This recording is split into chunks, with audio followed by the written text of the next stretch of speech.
السلام عليكم ورحمة الله. مرحبا بكم البنات في قناة يوميات إشراق. نتمنى كامل تكونوا بخير. اليوم إن شاء الله رايحين نديروا وصفة تليتلي يكون مجمر الله الله في الفور، يجي بزاف بنين. هذا الطبق التقليدي الجزائري اللي نحبوه بزاف. هنا راني نحمص فيه، رايحه نحمرو يولي لونه مارو، يكون لون شباب. هنا راني درت شوية سمن وشوية زيت وراني نحمر فيه.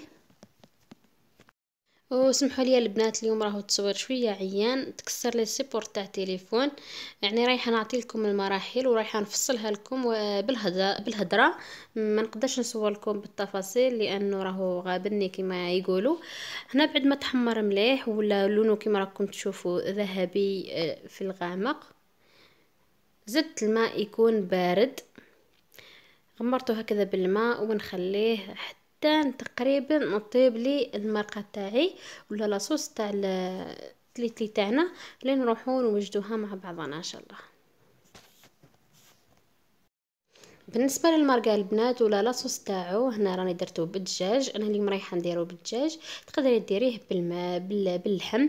درت ليكويس تاع الدجاج زوج، درت حبه طماطم تكون ربيتها في الرقيق تكون كبيره شويه، وحبه بصله تكون كبيره شويه، واربع فصوص تاع الثوم هذو كامله ربيتهم، وملعقه تكون معمره تاع طماطم مصبره، وايضا زوج مغارف تاع الزيت يكونوا معمرين مليح، لانه كما نعرفوا تليتلي يحب الزيت ويحب ليذم.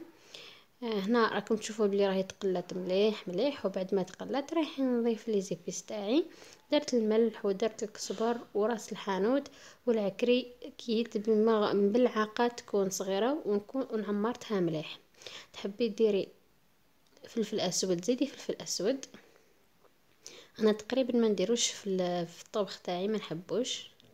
بعد ما تقلوا مليح مليح البنات، رايحه نمرق بالماء يكون بارد هكذا، ونخلي المرقه تاعي حتى نكتب ونكملوا مع بعضنا ان شاء الله. قريب تطيب المرقه تاعي البنات، راكم تشوفوا بلي تقريبا الماء كامل شربوا التليتلي تاعي وراهو تنفخ، وباين بلي الحجم تاعو راهو زاد شويه. نحيلو هذاك الماء اللي بقى، نروح نفورو التفويره الاولى وثم التفويره الثانيه. هنا يا البنات رايحه نفوروه بعد ما تقريبا المرقه تاعو راهي طايبه، ماهيش طايبه بصح تقريبا راهي طايبه هكذا البنات. نديرو في الكسكاس ونحي شويه من المرقه كما راكم تشوفوا. نفورو، لازم نحركو بعد ما نسقيه هكذا، نحركو باش كامل لاصوص هذاك يدخل كامل في التليتلي تاعي. نفورو هكذا للمره الاولى، وبعدها بعد ما يفور ونزيدو للمره الثانيه. اكيد ما راحش يكون طيب اذا فورناه مرتين. كما قلت لكم انا رايحه نجمرو في الفور. اكتفيت بزوج تفويرات والباقي في الفور ان شاء الله.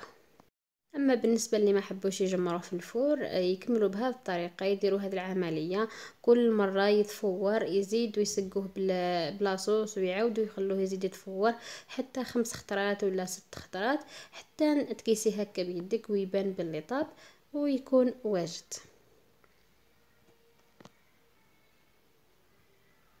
فورت التليتلي تاعي زوج خطرات وخليت المرقه تاعي كملت طيابها. هنايا راهي طايبه، نحيت اللحم وزدت كمشه تاع حمص كان طايب من قبل، ورايحه نروح مباشره نصفي المرقه تاعي من البصل والطماطم اللي راهم فيه.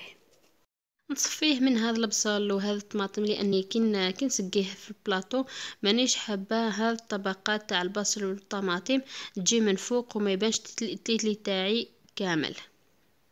من الأحسن أن نصفيه ونزيد فيه قرن فلفل حار، نخليه غير يتكتك غير شوية 4 دقائق 5 دقائق، ونطفي عليه ونروح نسقيه على التيتلي تاعي وندخلو يتجمر في الكويزينيار. بعد ما استفتو هكذا البنات في البلاطو، رايحه نسقيه، رايحه ندير كميه مليحه من لاصوص لانه كما قلت لكم ماهوش طايب. وبنت هذا لاصوص جات هايله هايله، انا ذقتها عجبتني ما شاء الله. كما قلت لكم نسقيه وندير كميه مليحه وندخلو للفرن على 200 درجه. ما تنساوش البيض البنات، لانه البيض يتمشى بزاف مع التليتلي ولا لسان العصفور ولا الرز. المهم هذه العجائن قلت لكم ندير كميه مليحه لانه مش طايب. كدوك تشوفوا الكميه اللي درتها. البنات هذا الطبق يصلح ديريه للضيوف تاعك، يحمر الوجه. كما تقدري ديريه في مناسبات هكذا دينيه ولا مناسبات تقليديه كما في المولد النبوي الشريف ان شاء الله. تقدري ديري هذا الطبق بالدجاج ولا باللحم وتما يجي ما شاء الله. شوفوا كميه المرقه اللي درتها البنات. درك نكمل وندخلو للفرن ونشوفوه ان شاء الله في طبق التقديم.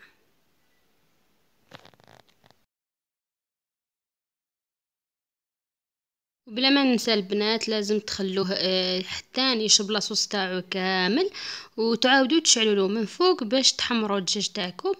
وبصحه والهنا ان شاء الله. التليتلي تاعي جا من اروع ما يكون، صدقوني جا بنين بنين بنين وبشهادة زوجي. عجبه وانا عجبني، جا هايل ما شاء الله عليه. يعني طريقة رائعة، خاصة كي تجمريه في الفور يجي من اروع ما يكون. نتمنى انكم تجربوها البنات، وصدقوني ريحة تعجبكم. وريحة بنة تاعو مختلفة تماما على كي ما نجمروهش يعني في الفور. باختصار جربوه وما تندموش.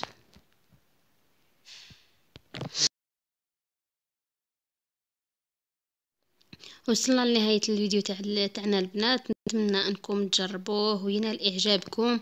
عطيتلكم تذوقوا شويه، واللي ان شاء الله شهيتها ان شاء الله نكون شهيتها في الجنه. ما بقى لي غير نقولكم في امان الله، نتلاقاو مره اخرى ان شاء الله. سلام.